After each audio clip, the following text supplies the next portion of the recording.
Romanos 9. O que eu digo é verdade. Sou de Cristo e não minto, pois a minha consciência, que é controlada pelo Espírito Santo, também me afirma que não estou mentindo. Sinto uma grande tristeza e uma dor sem fim no coração por causa do meu povo, que é minha raça e meu sangue.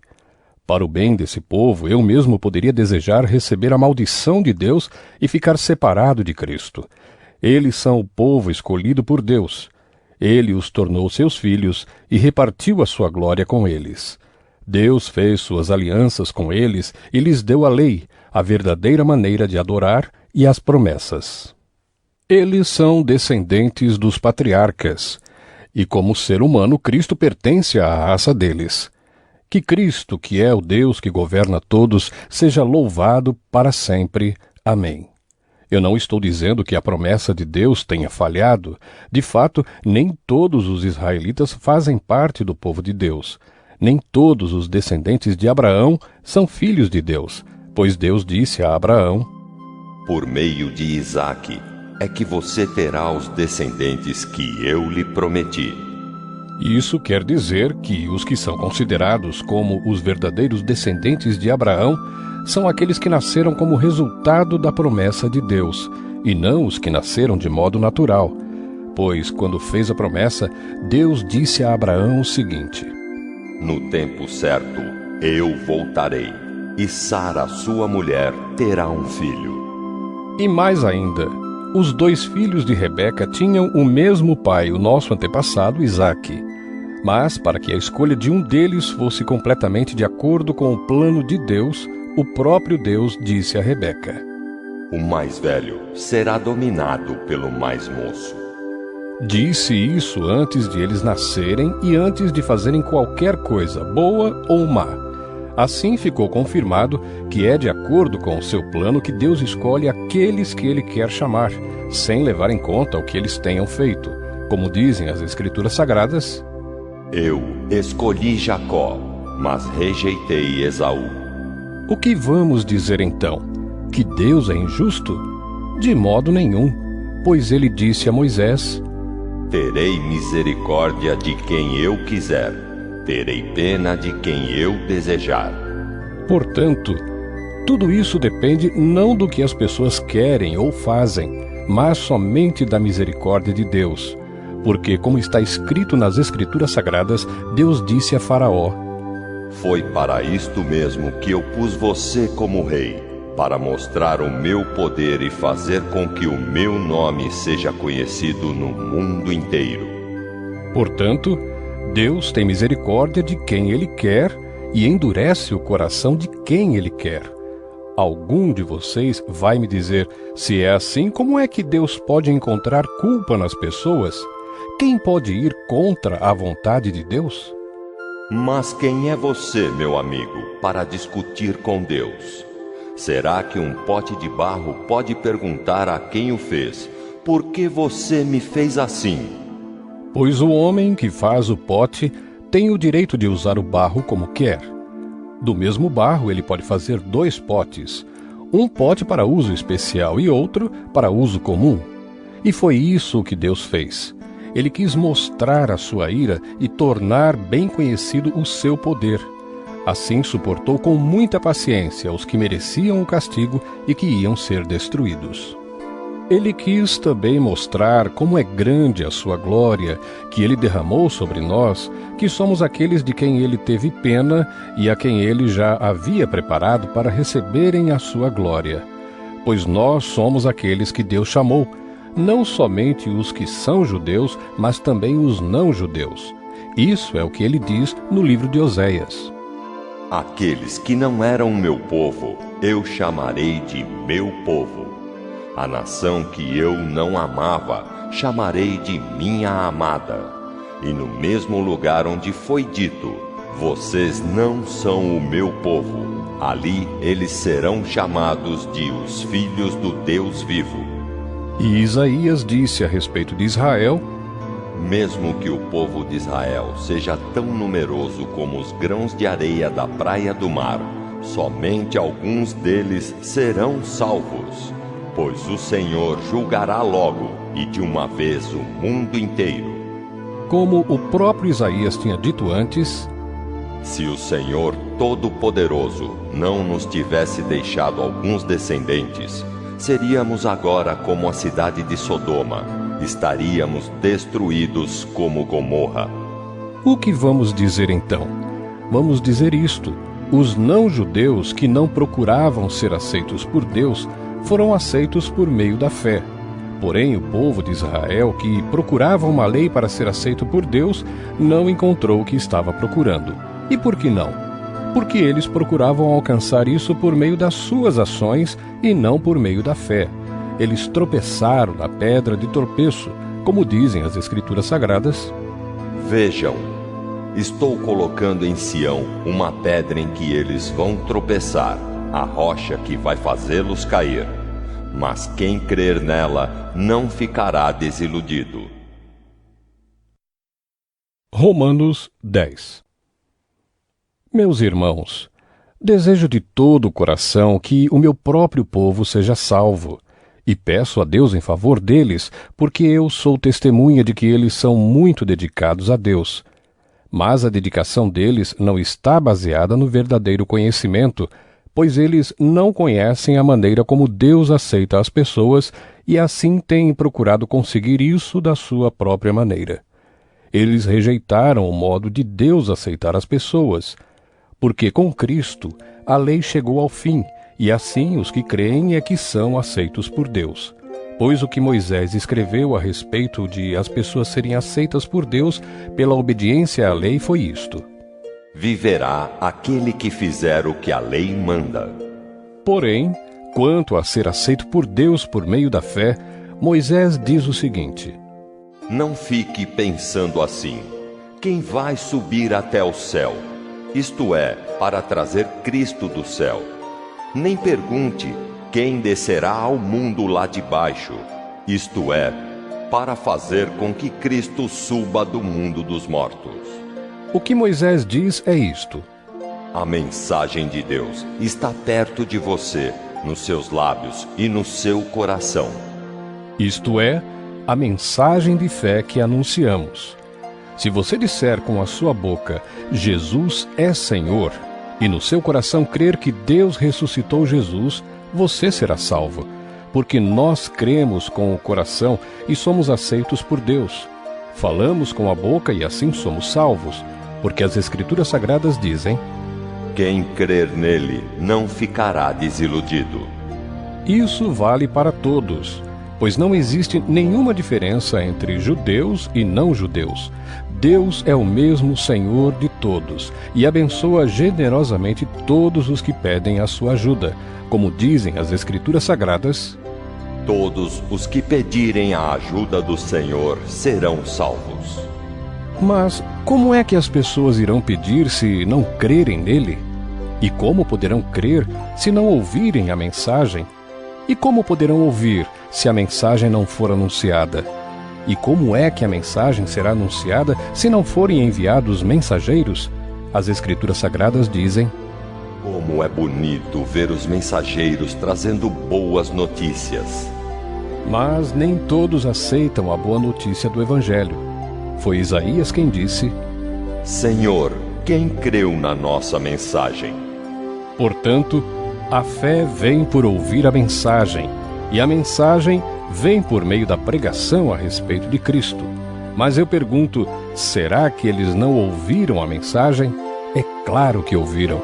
Como dizem as Escrituras: a voz deles se espalhou pelo mundo inteiro. As suas palavras alcançaram a terra toda. Eu pergunto ainda, será que o povo de Israel não soube disso? Moisés foi o primeiro a dar uma resposta. Ele disse: eu farei com que vocês fiquem com ciúmes de um povo que não é uma nação. Farei com que fiquem com raiva de uma nação de gente sem juízo. E Isaías foi mais corajoso ao anunciar o que Deus disse: eu fui achado por aqueles que não me procuravam, e apareci aos que não perguntavam por mim. Mas, a respeito de Israel, Deus disse: o dia inteiro. Eu abri os braços, pronto para receber um povo desobediente e rebelde. Romanos 11. Então eu pergunto, será que Deus rejeitou o seu próprio povo? É claro que não. Eu mesmo sou israelita, descendente de Abraão e membro da tribo de Benjamim. Deus não rejeitou o seu povo, que ele havia escolhido desde o princípio. Vocês sabem muito bem o que as Escrituras Sagradas dizem naquele trecho em que Elias acusa o povo de Israel diante de Deus. Elias diz assim: Senhor, eles mataram os teus profetas e destruíram os teus altares. Eu sou o único que sobrou e eles estão querendo me matar. O que foi que Deus disse a ele? Ele disse: Eu guardei para mim 7.000 homens que não adoraram o Deus Baal. A mesma coisa também acontece agora, isto é, por causa da graça de Deus, ainda existe um pequeno número daqueles que ele escolheu. Essa escolha se baseia na graça de Deus e não no que eles fizeram. Porque se a escolha de Deus se baseasse no que as pessoas fazem, então a sua graça não seria a verdadeira graça. E isso quer dizer que não foi o povo de Israel que encontrou o que estava procurando. Quem encontrou foi apenas um pequeno grupo que Deus escolheu. Os outros não quiseram ouvir o chamado de Deus. Como dizem as Escrituras Sagradas, Deus endureceu o coração e a mente deles. Deu-lhes olhos que não podem ver e ouvidos que não podem ouvir até o dia de hoje. E Davi disse: Que nas suas festas eles sejam apanhados e enganados, que eles caiam e sejam castigados. Ó Deus, faze com que eles fiquem cegos e que fiquem sempre curvados debaixo do peso das suas dificuldades.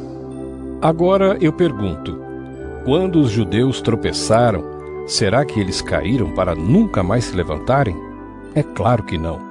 Mas, porque eles pecaram, a salvação veio para os não-judeus, para fazer com que os judeus ficassem com ciúmes deles. O pecado dos judeus trouxe grandes bênçãos para o mundo, e a sua pobreza espiritual trouxe ricas bênçãos para os não-judeus. Então, quando se completar o número de judeus que voltarão para Deus, as bênçãos serão muito maiores ainda. Agora estou falando a vocês que não são judeus. Enquanto eu for o apóstolo dos não-judeus, terei orgulho do meu trabalho. Talvez eu possa fazer com que os que são da minha própria raça fiquem com ciúmes, e assim seja possível salvar alguns deles. Porque quando os judeus foram rejeitados, o resto do mundo se tornou amigo de Deus. O que acontecerá então quando eles forem aceitos? Os que estiverem mortos receberão a vida, pois se o primeiro pão assado, depois da colheita, é dedicado a Deus, isso quer dizer que todos os outros pães também são dedicados a Ele. E se as raízes de uma árvore são oferecidas a Deus, os galhos também são dele. Alguns galhos da oliveira cultivada foram quebrados, e um galho de oliveira brava foi enxertado nela. Pois vocês, os não-judeus, são como aquela oliveira brava e agora tomam parte na força e na riqueza espiritual dos judeus. Portanto, vocês não devem desprezar os galhos que foram quebrados. Como é que vocês podem estar orgulhosos? Vocês são somente galhos. Não são vocês que sustentam a raiz. É a raiz que sustenta vocês. Porém, vocês dirão: sim, mas os galhos foram quebrados a fim de darem lugar para nós. Isso é verdade. Mas lembrem que eles foram quebrados porque não creram. No entanto, vocês continuam na oliveira porque creem. E não tenham orgulho disso. Pelo contrário, tenham medo. Se Deus não deixou de castigar os judeus, que são como galhos naturais, vocês acham que Ele vai deixar de castigar vocês? Vejam como Deus é bom e também é duro. Ele é duro para os que caíram e bom para vocês se continuarem sempre confiando na bondade dele. Senão, vocês também serão cortados. E se os judeus abandonarem a sua descrença, serão enxertados na oliveira cultivada, pois Deus pode enxertá-los de novo. Vocês, os não-judeus, São como aquele galho de oliveira brava que foi cortado e enxertado contra a natureza na oliveira cultivada. Os judeus são como essa oliveira cultivada. Portanto, para Deus será muito mais fácil enxertar de novo na própria árvore deles esses galhos quebrados. Meus irmãos, quero que vocês conheçam uma verdade secreta para que não pensem que são muito sábios. A verdade é esta: a teimosia do povo de Israel não durará para sempre, mas somente até que o número completo de não-judeus venha para Deus. É assim que todo o povo de Israel será salvo, como dizem as Escrituras Sagradas: O Redentor virá de Sião e tirará toda a maldade dos descendentes de Jacó. Eu, o Senhor, farei esta aliança com eles, quando tirar os seus pecados. Os judeus rejeitaram o Evangelho e por isso são inimigos de Deus para o bem de vocês, os não-judeus. Mas pela escolha de Deus, eles são amigos dele por causa dos patriarcas. Porque Deus não muda de ideia a respeito de quem ele escolhe e abençoa. Mas no passado vocês, que não são judeus, desobedeceram a Deus. Porém agora vocês receberam a misericórdia de Deus por causa da desobediência dos judeus. Assim, por causa da misericórdia que vocês receberam, os judeus agora desobedecem a Deus para que eles também possam receber agora a misericórdia dele. Pois Deus fez com que todos se tornassem prisioneiros da desobediência a fim de mostrar misericórdia a todos. Como são grandes as riquezas de Deus! Como são profundos o seu conhecimento e a sua sabedoria! Quem pode explicar as suas decisões? Quem pode entender os seus planos? Como dizem as Escrituras Sagradas, quem pode conhecer a mente do Senhor? Quem é capaz de lhe dar conselhos? Quem já deu alguma coisa a Deus para receber dele algum pagamento? Pois todas as coisas foram criadas por ele e tudo existe por meio dele e para ele. Glória a Deus para sempre. Amém. Romanos 12. Portanto, meus irmãos, por causa da grande misericórdia divina, peço que vocês se ofereçam completamente a Deus como um sacrifício vivo, dedicado ao seu serviço e agradável a Ele. Esta é a verdadeira adoração que vocês devem oferecer a Deus. Não vivam como vivem as pessoas deste mundo, mas deixem que Deus os transforme por meio de uma completa mudança da mente de vocês. Assim vocês conhecerão a vontade de Deus, isto é, aquilo que é bom, perfeito e agradável a Ele. Por causa da bondade de Deus para comigo, me chamando para ser apóstolo, eu digo a todos vocês que não se achem melhores do que realmente são. Pelo contrário, pensem com humildade a respeito de vocês mesmos e cada um julgue a si mesmo conforme a fé que Deus lhe deu. Porque assim como em um só corpo temos muitas partes e todas elas têm funções diferentes, assim também nós, embora sejamos muitos, somos um só corpo por estarmos unidos com Cristo. E todos estamos unidos uns com os outros, como partes diferentes de um só corpo. Portanto, usemos os nossos diferentes dons de acordo com a graça que Deus nos deu. Se o dom que recebemos é o de anunciar a mensagem de Deus, façamos isso de acordo com a fé que temos. Se é o dom de servir, então devemos servir. Se é o de ensinar, então ensinemos. Se é o dom de animar os outros, então animemos. Quem reparte com os outros o que tem, que faça isso com generosidade. Quem tem autoridade, que use a sua autoridade com todo cuidado. Quem ajuda os outros, que ajude com alegria. Que o amor de vocês não seja fingido. Odeiem o mal e sigam o que é bom. Amem uns aos outros com o amor de irmãos em Cristo e se esforcem para tratar uns aos outros com respeito. Trabalhem com entusiasmo e não sejam preguiçosos. Sirvam o Senhor com o coração cheio de fervor. Que a esperança que vocês têm os mantenha alegres. Aguentem com paciência os sofrimentos e orem sempre. Repartam com os irmãos necessitados o que vocês têm e recebam os estrangeiros nas suas casas. Peçam que Deus abençoe os que perseguem vocês. Sim, peçam que Ele abençoe e não que amaldiçoe. Alegrem-se com os que se alegram e chorem com os que choram. Tenham por todos o mesmo cuidado. Não sejam orgulhosos, mas aceitem serviços humildes.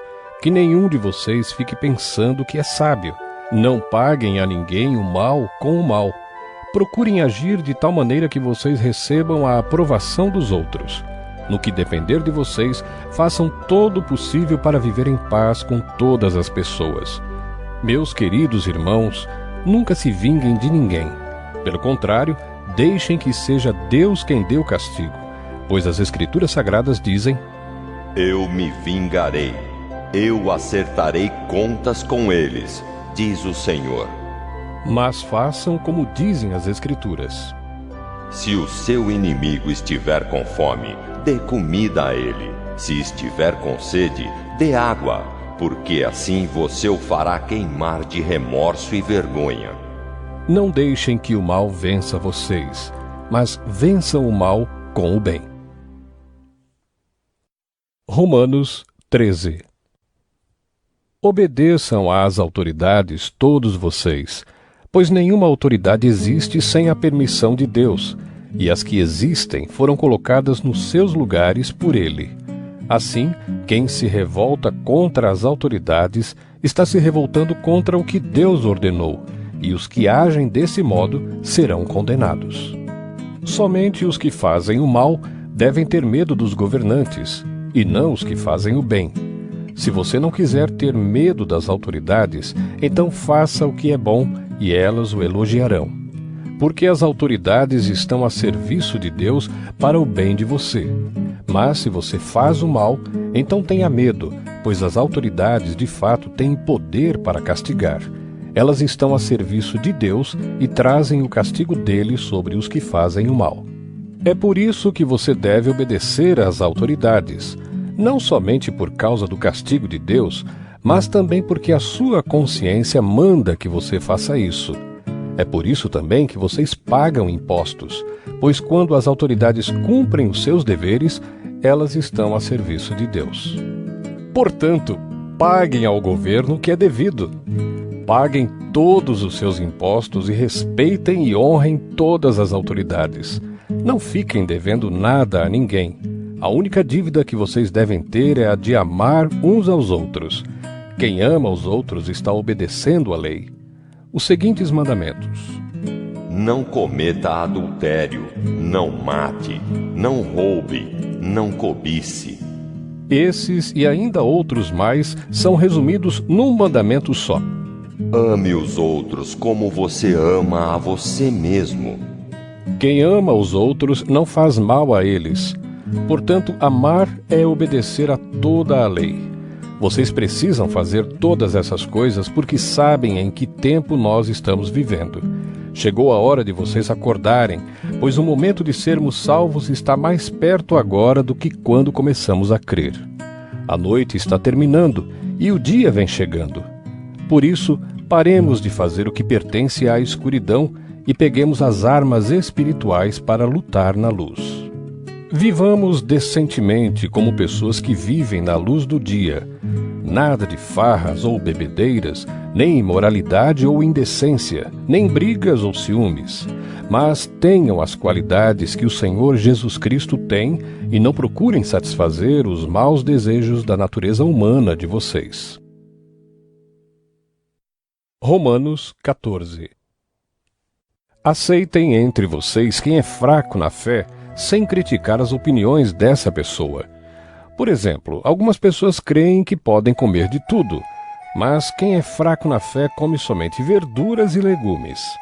Quem come de tudo não deve desprezar quem não faz isso, e quem só come verduras e legumes não deve condenar quem come de tudo, pois Deus o aceitou. Quem é você para julgar o escravo de alguém? Se ele vencer ou fracassar, isso é da conta do dono dele. E ele vai vencer porque o Senhor pode fazê-lo vencer. Algumas pessoas pensam que certos dias são mais importantes do que outros, enquanto que outras pessoas pensam que todos os dias são iguais. Cada um deve estar bem firme nas suas opiniões. Quem dá mais valor a certo dia, faz isso para honrar o Senhor. E também quem come de tudo faz isso para honrar o Senhor, pois agradece a Deus o alimento. E quem evita comer certas coisas faz isso para honrar o Senhor e dá graças a Deus. Porque nenhum de nós vive para si mesmo e nenhum de nós morre para si mesmo. Se vivemos, é para o Senhor que vivemos, e se morremos, também é para o Senhor que morremos. Assim, tanto se vivemos como se morremos, somos do Senhor. Pois Cristo morreu e viveu de novo para ser o Senhor tanto dos mortos como dos vivos. Portanto, por que é que você, que só come verduras e legumes, condena o seu irmão? E você, que come de tudo, por que despreza o seu irmão? Pois todos nós estaremos diante de Deus para sermos julgados por Ele. É isto que as Escrituras Sagradas dizem. Juro pela minha vida, diz o Senhor, que todos se ajoelharão diante de mim e todos afirmarão que eu sou Deus. Assim, cada um de nós prestará contas de si mesmo a Deus.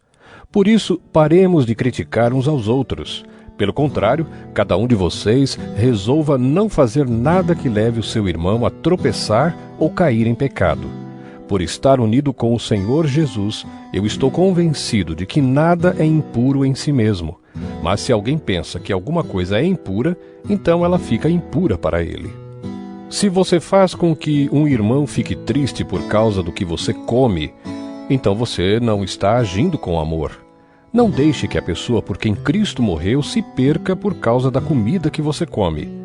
Não deem motivo para os outros falarem mal daquilo que vocês acham bom, pois o reino de Deus não é uma questão de comida ou de bebida, mas de viver corretamente, em paz e com a alegria que o Espírito Santo dá. E quem serve a Cristo dessa maneira agrada a Deus e é aprovado por todos. Por isso, procuremos sempre as coisas que trazem a paz e que nos ajudam a fortalecer uns aos outros na fé. Por uma questão de comida, não destrua o que Deus fez. Todos os alimentos podem ser comidos, mas é errado comer alguma coisa quando isso faz com que outra pessoa caia em pecado. O que está certo é não comer carne, não beber vinho, nem fazer qualquer outra coisa que leve um irmão a cair em pecado. Mas guarde entre você mesmo e Deus o que você crê a respeito desse assunto. Feliz a pessoa que não é condenada pela consciência quando faz o que acha que deve fazer. Mas quem tem dúvidas a respeito do que come é condenado por Deus quando come, pois aquilo que ele faz não se baseia na fé, e o que não se baseia na fé é pecado.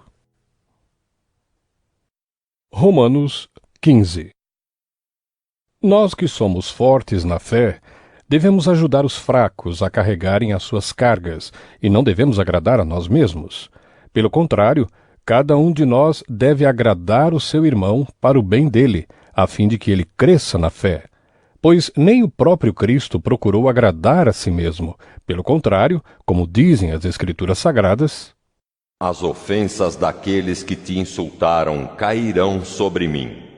Porque tudo o que está nas Escrituras foi escrito para nos ensinar, a fim de que tenhamos esperança por meio da paciência e da coragem que as Escrituras nos dão.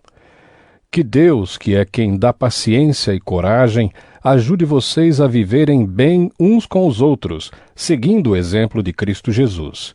E isso para que vocês, todos juntos, como se fossem uma só pessoa, louvem ao Deus e Pai do nosso Senhor Jesus Cristo. Portanto, aceitem uns aos outros para a glória de Deus, assim como Cristo aceitou vocês. Pois eu lhes digo que Cristo se tornou servo dos judeus a fim de mostrar que Deus é fiel, para fazer com que se cumprissem as promessas feitas por Deus aos patriarcas, e para fazer com que os não-judeus louvassem a Deus pela sua bondade, como dizem as Escrituras Sagradas. Por isso eu te louvarei entre os que não são judeus, e cantarei louvores a ti. Elas dizem também, vocês que não são judeus, alegrem-se com o povo escolhido de Deus. E dizem ainda, todos os que não são judeus, louvem o Senhor, que todos os povos o louvem. E também Isaías diz: Virá um descendente do rei Davi, filho de Jessé. Ele aparecerá para governar os que não são judeus, e eles terão esperança nele. Que Deus, que nos dá essa esperança, encha vocês de alegria e de paz, por meio da fé que vocês têm nele, a fim de que a esperança de vocês aumente pelo poder do Espírito Santo.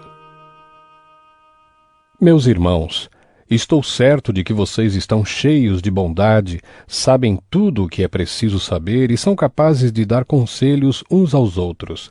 Porém, nesta carta, me atrevi a escrever com toda a franqueza para fazer com que vocês lembrem de coisas que já sabem. Eu escrevi assim por causa do privilégio que Deus me deu de ser servo de Cristo Jesus para trabalhar em favor dos que não são judeus. Eu sirvo como sacerdote ao anunciar o evangelho que vem de Deus, e faço isso para que os não-judeus sejam uma oferta que Deus aceite, dedicada a Ele pelo Espírito Santo. Portanto, por estar unido com Cristo Jesus, posso me orgulhar do serviço que faço para Deus. Eu me atreverei a falar somente do que Cristo tem feito por meio de mim, a fim de levar os não-judeus a obedecerem a Deus. E isso tem sido feito por meio de palavras e de ações, pelo poder de sinais e milagres e pelo poder do Espírito de Deus. Assim, viajando desde Jerusalém até a província da Ilíria, tenho anunciado de modo completo o Evangelho a respeito de Cristo. Para não construir sobre alicerces colocados por outros, tenho me esforçado sempre para anunciar o Evangelho nos lugares onde ainda não se falou de Cristo. Como dizem as Escrituras Sagradas: Aqueles que nunca ouviram falar a respeito dele o verão, e os que não tinham ouvido falar sobre ele o entenderão. Por essa razão, muitas vezes eu quis visitá-los, mas isso não me foi possível. Porém, já que terminei o meu trabalho nessas regiões e como há muitos anos tenho pensado em ver vocês, espero fazer isso agora. Gostaria de vê-los quando fizer a minha viagem para a Espanha. Gostaria também que vocês me ajudassem a ir até lá, depois de eu ter o prazer de estar com vocês por algum tempo. Mas agora vou a Jerusalém a serviço do povo de Deus que vive ali, pois as igrejas das províncias da Macedônia e da Acaia resolveram dar uma oferta para ajudar as pessoas do povo de Deus em Jerusalém que estão necessitadas. Os próprios cristãos da Macedônia e da Acaia resolveram fazer isso. Mas, de fato, eles têm a obrigação de ajudar aqueles necessitados. Os judeus repartiram seus bens espirituais com os que não são judeus, e por isso os não-judeus devem prestar com os seus bens materiais esse serviço cristão aos judeus. Depois que eu terminar esse trabalho e que entregar toda a oferta que foi recolhida para eles, viajarei para a Espanha e no caminho visitarei vocês. E sei que, quando for visitá-los, levarei comigo muitas bênçãos de Cristo. Eu peço, irmãos, pelo nosso Senhor Jesus Cristo e pelo amor que o Espírito dá, que me ajudem orando com fervor por mim. Orem para que eu escape das pessoas da Judéia que não creem em Cristo e também para que a ajuda que eu vou levar a Jerusalém seja bem aceita pelo povo de Deus que vive ali. E assim, se Deus quiser, chegarei aí em Roma cheio de alegria e lhes farei uma visita que me dará um novo ânimo. E que Deus, a nossa fonte de paz, esteja com todos vocês. Amém. Romanos 16. Eu recomendo a vocês a nossa irmã Febe, que é diaconisa da igreja de Cencreia. Recebam essa irmã em nome do Senhor, como deve fazer o povo de Deus. Deem a ela toda a ajuda que precisar, pois ela tem ajudado muita gente e a mim também. Mando saudações a Priscila e ao seu marido Áquila, meus companheiros no serviço de Cristo Jesus. Eles arriscaram a sua vida por mim. Sou muito agradecido a eles, e não somente eu, mas também todas as igrejas dos que não são judeus. Saudações também à igreja que se reúne na casa deles. Saudações ao meu querido amigo Epêneto, que foi o primeiro a crer em Cristo na província da Ásia. Saudações a Maria, que tem trabalhado muito por vocês. Saudações a Andrônico e à irmã Júnia, meus patrícios judeus, que estiveram comigo na prisão. Eles são apóstolos bem conhecidos e se tornaram cristãos antes de mim.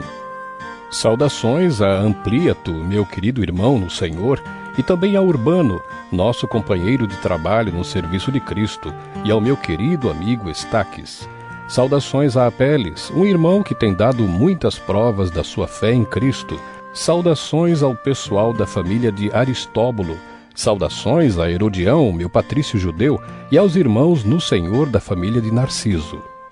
Saudações a Trifena e a Trifosa, irmãs que trabalham no serviço do Senhor, e à minha querida amiga Pérside, que também tem trabalhado muito para o Senhor. Mando saudações a Rufo, trabalhador que tem se destacado no serviço do Senhor, e à mãe dele, que sempre me tratou como filho. Saudações aos irmãos Assíncrito, Flegonte, Hermes, Pátrobas, Hermas e a todos os irmãos que estão com eles. Saudações a Filólogo e a Júlia, a Nereu e a sua irmã, ao irmão Olimpas e a todas as pessoas do povo de Deus que estão com eles. Cumprimentem uns aos outros com um beijo de irmão. Todas as igrejas de Cristo mandam saudações a vocês. Meus irmãos, peço que tomem cuidado com as pessoas que provocam divisões, que atrapalham os outros na fé e que vão contra o ensinamento que vocês receberam. Afastem-se dessas pessoas, porque os que fazem essas coisas não estão servindo a Cristo, o nosso Senhor, mas a si mesmos. Por meio de conversa macia e com bajulação, eles enganam o coração das pessoas simples. Todos sabem como vocês têm sido fiéis ao Evangelho, e por isso eu me alegro por causa de vocês. Quero que sejam sábios a respeito do que é bom e não tenham nada a ver com o que é mal. E Deus, a nossa fonte de paz, logo esmagará Satanás debaixo dos pés de vocês. Que a graça do nosso Senhor Jesus esteja com vocês. Timóteo, meu companheiro de trabalho, manda saudações a vocês. Lúcio, Jasão e Sosípatro, meus patrícios judeus, também mandam saudações. Eu, Tércio, que escrevi esta carta que Paulo ditou para mim, mando saudações a vocês. O meu hospedeiro Gaio, em casa de quem a igreja daqui se reúne, manda saudações a vocês. Erasto, o tesoureiro da cidade, e o nosso irmão Quarto também mandam saudações. Que a graça do nosso Senhor Jesus Cristo esteja com todos vocês. Amém. Louvemos a Deus, pois Ele pode conservar vocês firmes na fé, de acordo com o Evangelho que eu anuncio, isto é, a mensagem a respeito de Jesus Cristo. E de acordo também com a verdade secreta que nunca foi revelada no passado. Porém, essa verdade foi revelada agora por meio daquilo que os profetas escreveram. E por ordem do Deus eterno, ela se tornou conhecida em todas as nações, para que todos creiam e obedeçam. Ao Deus único e sábio seja dada a glória para sempre, por meio de Jesus Cristo. Amém.